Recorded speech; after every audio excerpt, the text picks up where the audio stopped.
Muchas gracias, Mercedes, por tu apresurada disposición. Pásale, por favor, a Alfredo el micro. Te digo que las limitaciones de tiempo son las que marca la organización, pero de espacio no has tenido ninguna limitación. Dejo la palabra a Alfredo Hermenegildo. No digo nada de él, aunque podría decir mucho por las limitaciones de tiempo. Y él va a seguir con el Códice de Autos Viejos, como ven en el programa, concretamente de la estirpe de Abraham. Alfredo. ¿Me vais a permitir que os saque un par de fotos? Me vais a permitir que os saque un par de fotos porque siempre se fotografía al que habla y nunca a los que escuchan. Me parece injusto. Y además, con esto tengo un documento legal de que una vez en La Rioja hablé y tenía público.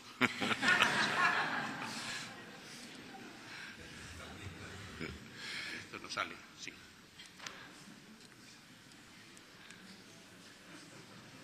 Muy bien. Una vez hecho esto...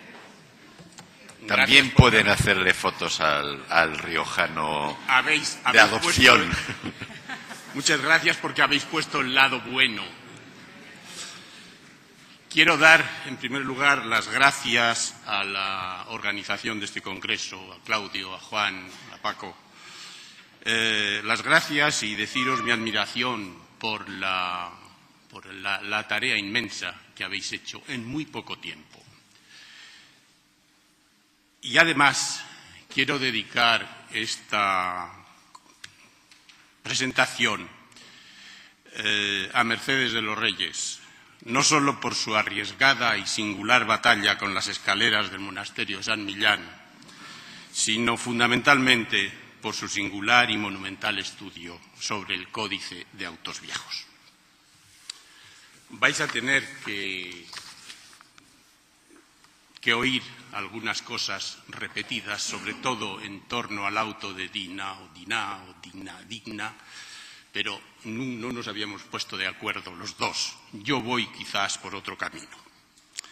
En varios trabajos sobre la catequesis programada e inscrita dentro de las piezas contenidas en el Códice de Autos Viejos, hemos ido desplegando una serie de planteamientos teóricos que nos han permitido adentrarnos en el complejo mundo de la propaganda religiosa vigente en la literatura dramática del siglo XVI y de sus objetivos catequísticos. No vamos a insistir ahora sobre tales planteamientos teóricos, excepto quizás en algunos detalles que ayuden a la comprensión de estas páginas, sino que trataremos de explorar hoy una forma de propaganda antipropaganda que sutilmente y a veces de modo muy abierto y directo se manifiesta en alguno de los autos de nuestro corpus. Hemos seleccionado un poco al azar, pero dentro de las que dramatizan la historia de Abraham y su descendencia cercana, entre comillas, las piezas siguientes, que son el auto de cuando Jacob fue huyendo a las tierras de Harán, los dos autos de los desposorios de Isaac, el auto del robo de Dina, el auto del maná o el maná y el auto del finamiento de Jacob. En principio y como hipótesis fundamental, suponemos que esta catequesis, esta propaganda religiosa, utiliza los temas bíblicos para combatir, desarticular y rebatir los contenidos de dichas historias dentro del discurso cristiano dominante en la España del siglo XVI. La saga de Abraham y sus descendientes más próximos muestra el proceso del acto catequístico desplegado en tres etapas bien definidas. En primer lugar, aparece un modelo de enculturación e integración de la historia bíblica dentro de las coordenadas de la vida actual. Cuando digo actual, me estoy refiriendo a la de entonces. Coordenadas de la vida actual, la de la España clásica. Y ese modelo tiene en cuenta la presentación de ciertos aspectos característicos de la vida cotidiana de hoy, de entonces, de determinadas prácticas del teatro vigente, de la presencia y el uso constante de la figura del bobo, salida evidentemente del modelo dramático de la obra y de la época, y que se iba construyendo paulatinamente. En segundo lugar, teniendo en cuenta las tensiones que se produjeron en la sociedad española del 500 en torno a la presencia de hispanojudíos y de conversos, el teatro catequístico no podía dejar de lado dicha realidad. Y si los escritores recurren a temas salidos de la Biblia, es curioso observar cómo, a partir de dichos asuntos, se margina y rebaja el judaísmo, aunque haya ciertos héroes hebreos que han pasado al santoral cristiano y han sido absorbidos por él. La burla que supone la invocación por parte del bobo de turno de ciertos manjares como el tocino, la morcilla, el jamón, etcétera, como alimento, a pesar de estar condenados por las prácticas culinarias y rituales de la tradición judía, es un elemento más que condiciona el uso del auto catequístico como signo rebajador de lo no auténticamente cristiano. Finalmente, hay un auto, el de Dina o Digna, donde, tomando como punto de partida el texto referencial, se aumenta la ferocidad, la peligrosidad, la duplicidad, la deslealtad. Qué gran texto para que lo dijera algún político hoy. La deslealtad y algún político por la Z con que pronunciaría esas palabras, todas ellas. Y el artificio del judío para aniquilar a quienes le son diferentes. Si ya la narración bíblica pone en tela de juicio la acción de los hijos de Jacob, como muy bien ha señalado Mercedes, el auto del 500 aumenta considerablemente la connotación negativa inserta en aquella. Toda la acción del auto conduce en ese proceso de enculturación-exculturación a rebajar la figura colectiva de quienes eran los héroes de la narración bíblica y pasan a ser los traidores o los burlados en la presentación teatral del siglo XVI. El uso de los relatos bíblicos, tan alejados de la sensibilidad cotidiana del español medio de la época, requería un tratamiento especial para que fuera funcionalmente eficaz en la empresa catequística. No olvidemos que la jerarquía eclesiástica católica siempre se ha opuesto a la idea de dejar al ciudadano de a pie, al situado en la base de la comunidad, la libre lectura e interpretación de los textos sagrados. De ahí la necesidad que el dramaturgo propagandista siente cuando tiene que hacer llegar al público catequizable las verdades útiles para su inserción plena en la red de fieles creyentes. Y la mejor vía para sacar adelante su proyecto es probablemente la enculturación de la historia dentro de las coordenadas sociohistóricas del momento. La experiencia llevada a cabo en la colonización y cristianización americanas echó mano de un recurso semejante. Los escritos de Bernardino de Sahagún o de Francisco Tito Yupanqui y de tantos otros siguieron en América un camino parecido al que practicaron los autores de nuestro corpus. No olvidemos, por otra parte, que el conocimiento de la historia bíblica por parte de los espectadores teatrales era muy variado. Posiblemente los españoles de descendencia judía, que lo sabía, eran los mejores conocedores de los temas. Tampoco era único y monocorde entre el público catequizable el grado de convicción religiosa. Y los asuntos bíblicos eran protagonizados por unos personajes que no siempre habían pasado a formar parte del santoral de la Iglesia cristiana. Hay una diferencia notable entre los héroes judíos admitidos y adaptados por la tradición y el magisterio eclesiásticos, Abel, Abraham, Jacob, José, etc., y los que no han recibido el espaldarazo oficial, Caín, Susana, Sansón, los macabeos. Todo ello viene a complicar la tarea del catequista dramaturgo y su trabajo va a consistir en articular un proceso de enculturación capaz de acercar las narraciones bíblicas a la vida cotidiana para que el público pueda, de algún modo, verse inmerso en ellas. En dicho proceso de enculturación, el autor dramático encuentra una dificultad añadida en el hecho de la presencia de un público variado, con distintos grados de conocimiento del tema bíblico, con diferentes sensibilidades de fe, con variada visión personal, los conversos y descendientes de conversos, los cristianos nuevos, los cristianos viejos, sobre esa visión personal sobre la historia del pueblo hebreo. El mensaje tiene que llegar a un espectador no uniforme. Es más, nuestra hipótesis es que la utilización de la temática bíblica no va dirigida fundamentalmente a promover el conocimiento de la verdad cristiana, sino a desactivar la eficacia de dicha temática por ser código y referente de creencias judías, dicha temática bíblica, por ser código y referente de creencias judías o remotamente judías. Las diversas clases de sensibilidad y preocupación religiosa hacen del público espectador un complejo variopinto al que tiene que dirigirse el auto. Las luminosas reflexiones de Yuri Lotman en la estructura del texto artístico,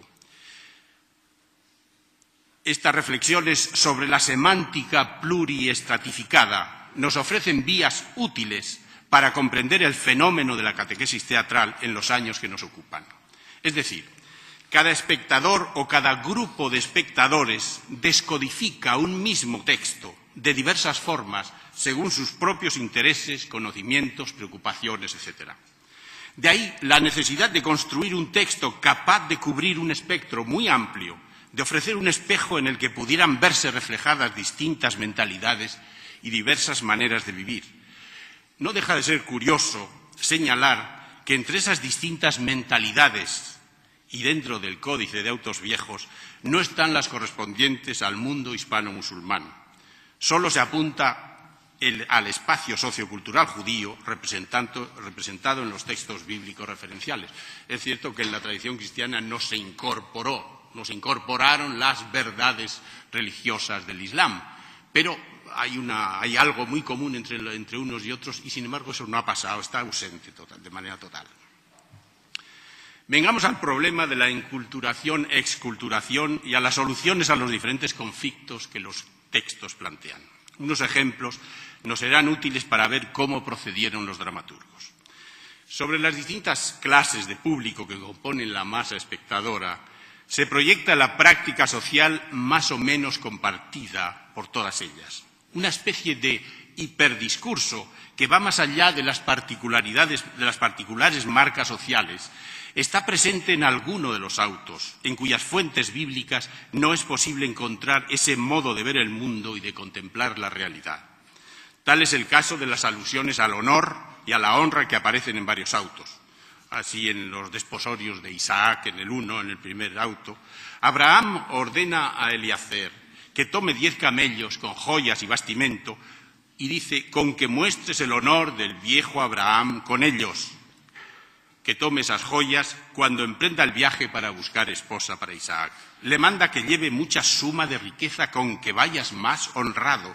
La invocación del honor vuelve en otra serie de versos y en todos ellos se manifiesta el concepto que los españoles del 500 tenían del honor, de la apariencia, de la riqueza y de la honestidad de la doncella, concepto que está ausente del texto bíblico y que sirve para acercar el contenido de aquel relato a la mentalidad española actual. Es tal vez significativo el hecho de que en el otro auto, el segundo, sobre los desposorios de Isaac, esté totalmente excluido el tema del honor, como también lo está en el Génesis. ¿Es que tuvo el autor menos necesidad de enculturar el tema porque el público previsto era distinto y estaba más cerca de la sensibilidad judía?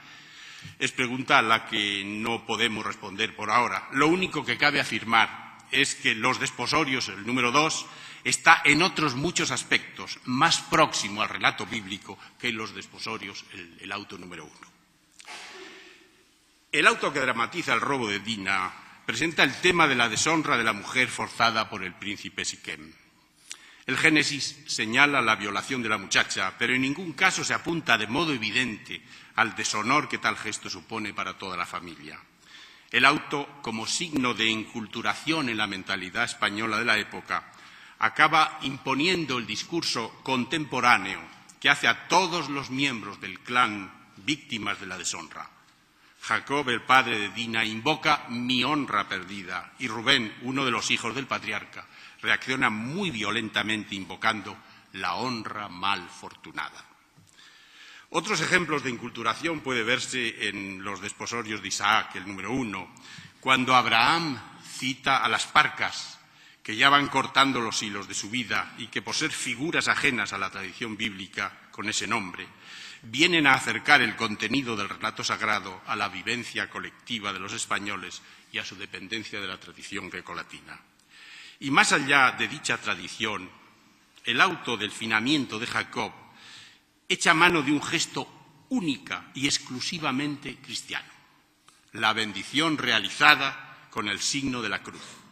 Es el propio Jacob, cuando señala su preferencia por Efraín, el hijo de José, quien lo hace acompañando el gesto con las siguientes palabras: «Mas esta cruz es con celo que el mayor menor será».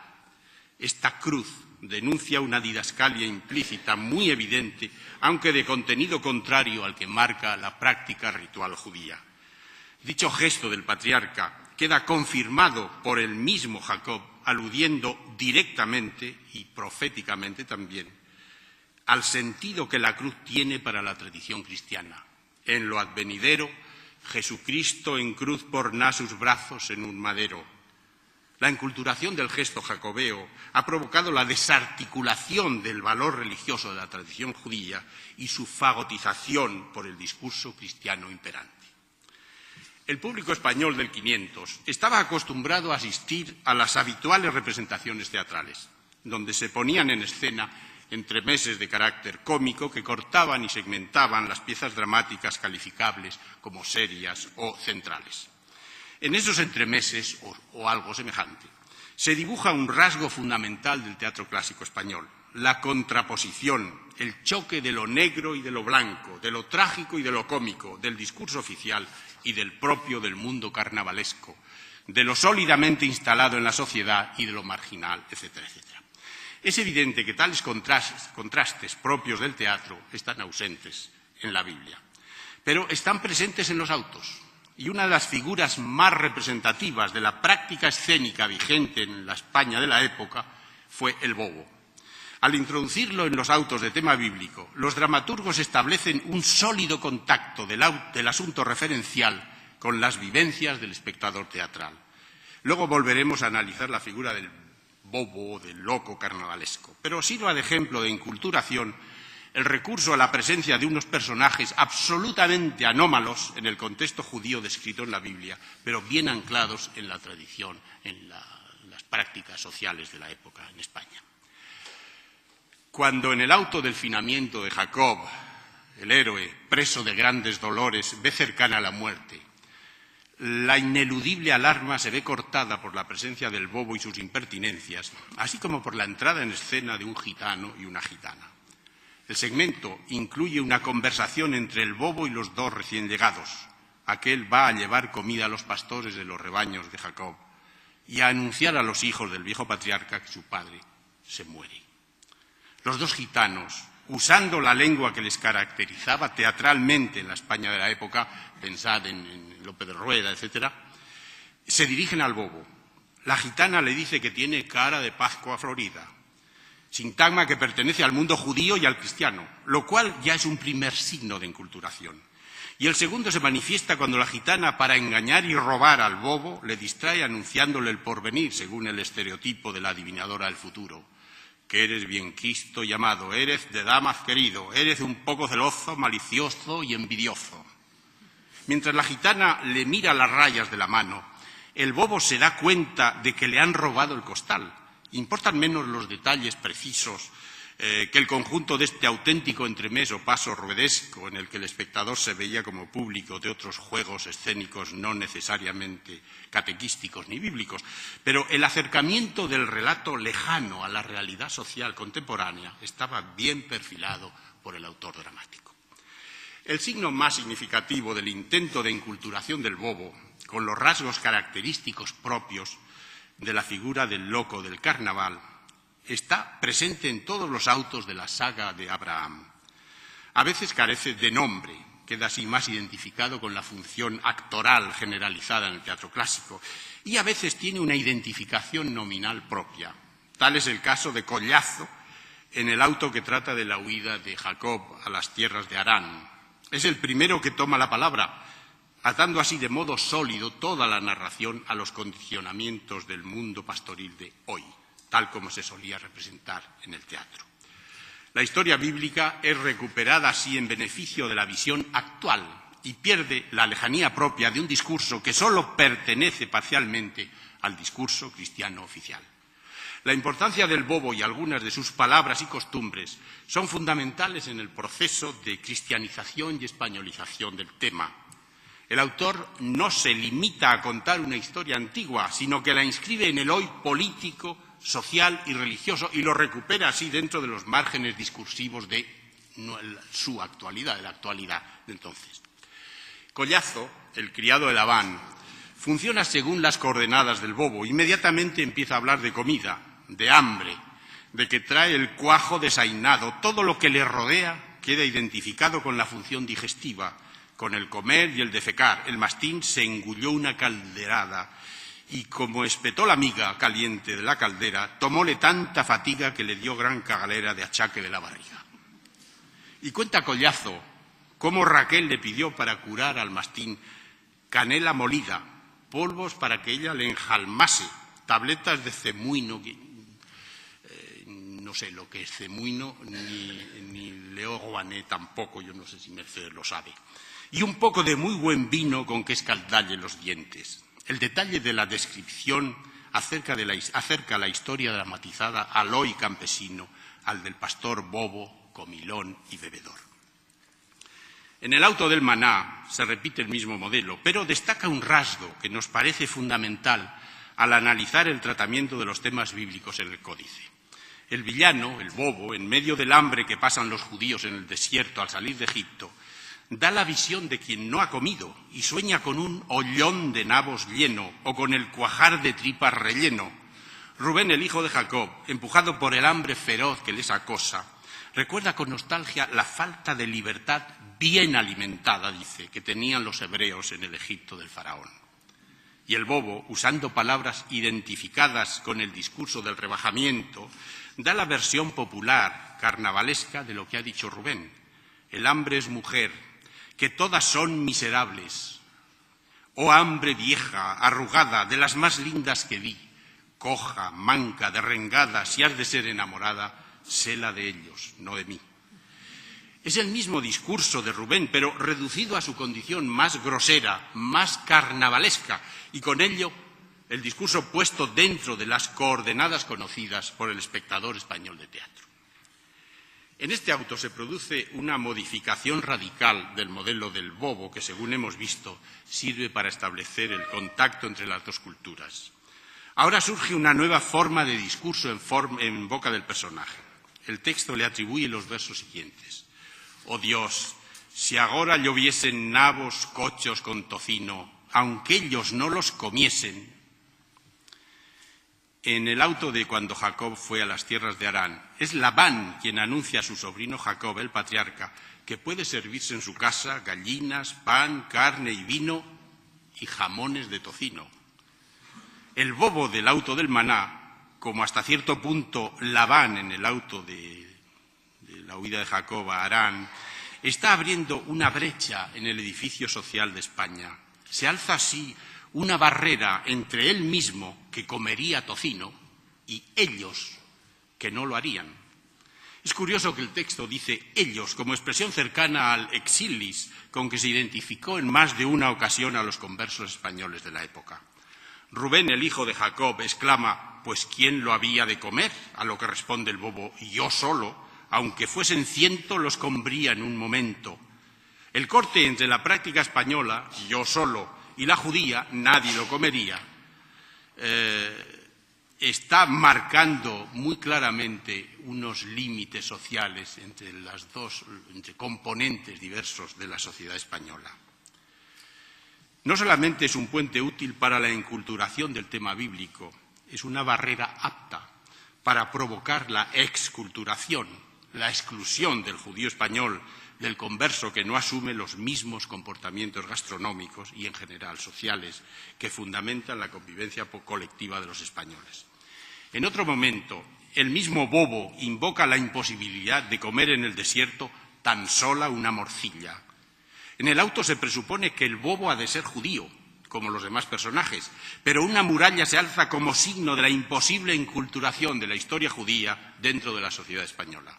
Y es él quien sirve, el bobo, quien sirve de muralla, de instrumento para fijar las diferencias. La catequesis será un medio adecuado para excluirlos a ellos del tejido social vigente. Esta clara tendencia a romper los puentes entre ellos y nosotros se manifiesta de modo eficazmente catequístico en el auto del robo de Dina, y perdón ahora porque voy a tener que recordar o repetir algunas de las cosas que ha dicho Mercedes. La heroína aparece en escena sola, recreándose en la belleza y la riqueza de la tierra de Salem, donde mi padre, es decir, Jacob, está descansado. Quiere ir a la ciudad a mirar y ser mirada. Por su actitud es ella quien despierta los deseos del príncipe Siquem. Para Dina todo es maravilloso en Salem, solamente las mujeres muy feas me han parecido. Es decir, la obra transmite la opinión de que Dina es la única mujer hermosa del reino y hace alarde de ello para que la contemplen los de Salem. Las consecuencias llegan con el asalto de Siquem, que la ve, se enamora de su belleza, la requiebra y le dice que por mi señora os quiero. Por si ella duda en aceptar su propuesta, le dice así: recibidme por cautivo o me matad.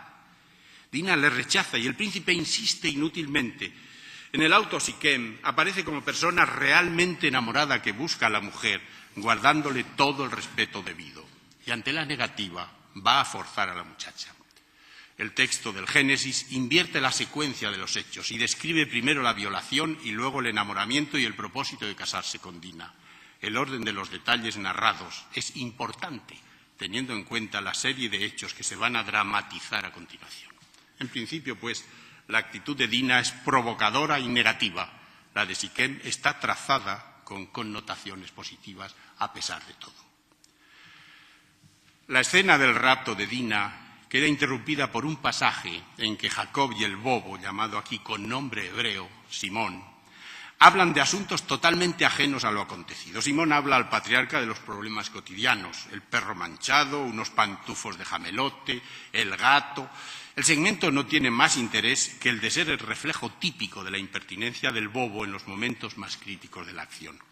Y cuando el pastor Lisanjo entra para dar a Jacob la noticia del rapto de su hija, Simón insiste en la línea característica que ya hemos señalado en varias ocasiones. Quiere saber si el patriarca está al corriente de cómo el perro se comió toda la cocina, etcétera, etcétera.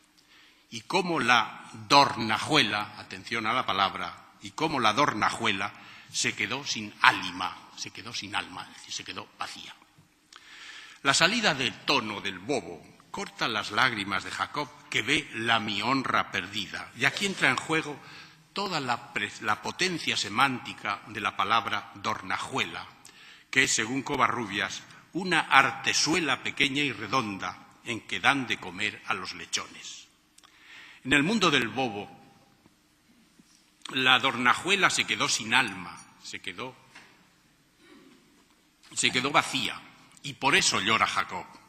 En el mundo de Jacob, las lágrimas las produce la pérdida de su honor. El bobo, en su discurso, mezcla ambas realidades y trata de consolar al anciano patriarca, diciéndole que no se preocupe, que otra olla compraré que tenga honra comprida. La intervención del bobo anunciando que la dornajuela, donde comen los cerdos, servirá para restablecer la honra del judío, es un ataque frontal contra la tradición hebrea. Así se entiende la invocación del honor puesta en boca de Dina y de Jacob. La pérdida de tal honor se soluciona comprando otro dornajo, donde comen los animales tenidos por impuros dentro de la mentalidad judía.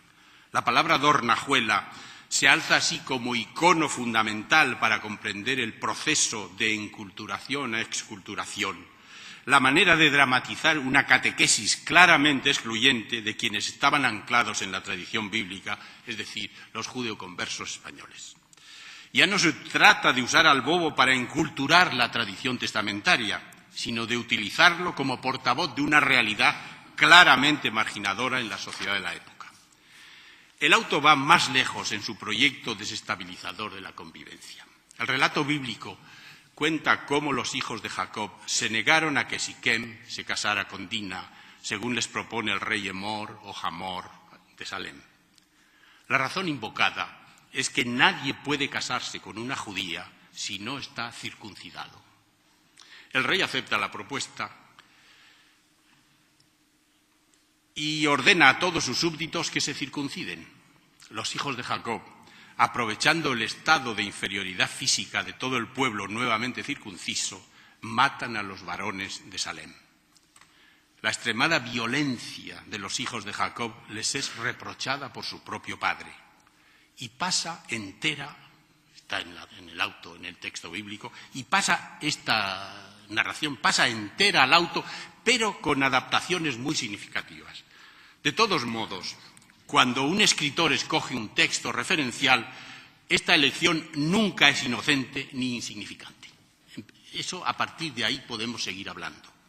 El dramaturgo tomó el asunto en el Génesis porque le interesaba y lo llevó hasta sus últimas consecuencias. En el auto del robo de Dina, el rey Emor aparece como hombre justo y bondadoso. El príncipe Siquem se confiesa malo y alevoso y echa la culpa de sus pecados al amor, al apetito, con lo que se descarga de las responsabilidades inherentes a su terrible falta. El rey le da la razón a Jacob y quiere darle consolación, proponiéndole la entrega de Siquem encadenado si le quieres castigar. Emor ofrece a los hijos de Jacob grandes recompensas y la boda de Dina y Siquem. La negativa corre vías paralelas con la del relato bíblico. La decisión real para que todos se circunciden, siguiendo la imposición de los hijos de Jacob, se hace realidad. Y cuando todo está consumado, Rubén y Leví, armados, deciden asesinar a los de Siquem. Y dice: entremos como hombres fuertes a vengar su tan gran maldad. Démosles atroces muertes, vayan todos de estas suertes por tan gran iniquidad. Jacob no acepta la escalada de la violencia porque ésta se convierte en una cadena sin fin. Jacob reacciona contra sus hijos, contra la violencia mimética, esa violencia encadenada que tan magistralmente ha descrito René Girard en La violence del sacré y otras obras. Esa violencia mimética que está muy viva en nuestras sociedades de hoy, del hoy de hoy, no del hoy de entonces. Y dice: sobre un mal, otro peor. Hijos Leví y Simeón, habéis doblado el dolor. Estando seguro Emor, ¿por qué diste tal baldón? Que si Siquem lo pecó, decid, hijos de furor, el pueblo, ¿qué mereció? La obra avanza hacia una condena absoluta del gesto asesino de los hijos de Jacob. La escena final no tiene desperdicio. Ante el disgusto de Jacob, Rubén justifica su acción invocando la defensa de su hermana, pero la voz de la razón, la voz del espectador es la que se manifiesta en el discurso del bobo. Dina cometió una falta grave por actuar de modo poco razonable y poco recatado. Así habla el bobo, recordando los gestos altamente condenables con los que se manifestó Dina al principio del auto. Y ella, Mercedes ha presentado el texto, y ella, la señorita, no se lo decía yo, que no fuese tan loqueta. Pues a fe que mereció una muy buena volteta. La responsabilidad última, tal como se expresa en la voz del bobo, es decir, en la del espectador que vive la historia inculturada, es de Dina. El viejo Jacob, uno de los personajes bíblicos recuperados por el santoral cristiano, no lo olvidemos, reacciona y condena a su hija. Si tú fueras castigada, nunca de casa salieras para quedar afrentada, ni a los de Salem les dieras muerte, les dieras tú, Dina, muerte tan desventurada. ¿Cuánto mal hace una hija en demás si no es sujeta? Jacob, en un gesto plenamente condenatorio de la acción de los de su estirpe, recurre al modelo educativo de las mujeres en la España actual. Se dirige al espectador de hoy, al que ve y juzga la acción de Rubén y Leví, al que condena la brutal acción dirigida contra los de Salem. La enculturación lleva a proponer una moraleja que servirá para la educación de las muchachas españolas de hoy, para que no provoquen catástrofes como las que causaron injustamente sus propios hijos. Oh padres, en mí tomad gran escarmiento y consejo. Vuestras hijas castigad y mirad que es aparejo de su mal la libertad. Mujer y libertad son incompatibles, según Jacob. Es decir, el problema surge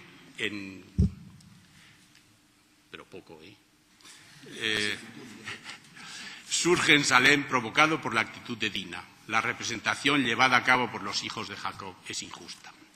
Cuando Rubén le dice a su padre que se retiran a comer, el viejo patriarca manda que abandonen la ciudad y sigan caminando, porque ya ninguno nos querrán por amigos y vecinos, mas todos se guardarán de tan malos peregrinos y de nosotros huirán. Los judíos al final del auto se han convertido de nuevo en el pueblo errante, porque según Jacob se han comportado de manera inaceptable.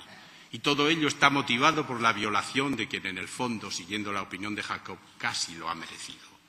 En el Génesis, Jacob dice a sus hijos que le han perturbado, haciéndome odioso a los habitantes del país, a los cananeos y los pereceos. La Biblia marca la tendencia, pero el auto lleva la situación hasta el extremo de lo abominable. Se juntan en el final de la obra dos discursos, el bíblico y el español de la catequesis actual. El resultado es una recuperación claramente condenatoria de los gestos judíos, tal y como aparecen en el Génesis, gestos que ya son de por sí suficientemente brutales e injustos. Y, en consecuencia, se justifica la condición siempre peregrina y exiliada del pueblo judío, tal como lo proclama Jacob. En conclusión, estos autos catequísticos del Códice buscan el acercamiento de los temas bíblicos al público variopinto del siglo XVI español. Los dramaturgos tratan de actualizar las historias antiguas por medio de un proceso de enculturación que recurre fundamentalmente a las intervenciones del bobo, del loco carnavalesco tan inserto en la tradición teatral española. Pero este proceso de enculturación va seguido de otro, en el que por la vía de la exculturación se margina aquella parte de la sociedad española identificada a la tradición judía. El paso de la enculturación, proceso útil para permitir que el espectador establezca contacto con la historia bíblica, el paso de la enculturación a la esculturación, que es el proceso seguido para marginar a una parte de ese mismo público espectador, es un signo más de la inestabilidad colectiva y de la no resuelta situación de quienes vivían en España sometidos a una constante catequesis, sin conseguir pertenecer a la mayoría. Gracias.